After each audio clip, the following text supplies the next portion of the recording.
Hey everybody, I'm over here doing some more tables, and we're trying to find our changes in our x over with our changes in our y's, and we are going to find our slopes for each of these problems. So again, when we're looking at trying to find a slope, it's always the rise over the run, or our change in my y over my change in my x.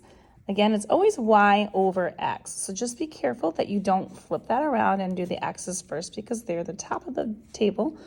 We're going to start down with the y with our y values. So we go from a 7 up to a 9. That is an increase of 2. Now, if we're talking about linear equations, then these should always be consistent ratios.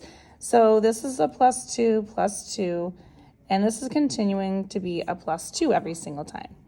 Now, I don't want you to get nervous or think something's wrong if it doesn't stay consistent, because sometimes tables don't always give us exactly the next set of values in our rates, but the rates should still stay proportional.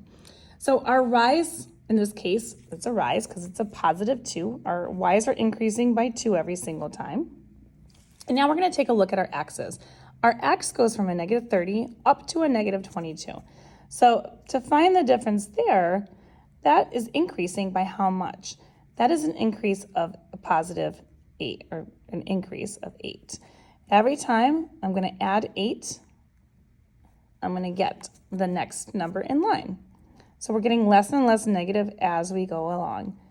And then if you ever get confused or not sure, you can always look at, see, this one's got positive. So you can see it goes from a 2 up to a 10. So that means I'm adding 8 to it. So sometimes the positive numbers are a little bit more helpful. So the change in my x is going to be a positive 8. So we have 2 over 8 here as a ratio. Now I can reduce that fraction because they're both even numbers. So 2 goes into itself once, and then 2 goes into 8 4 times.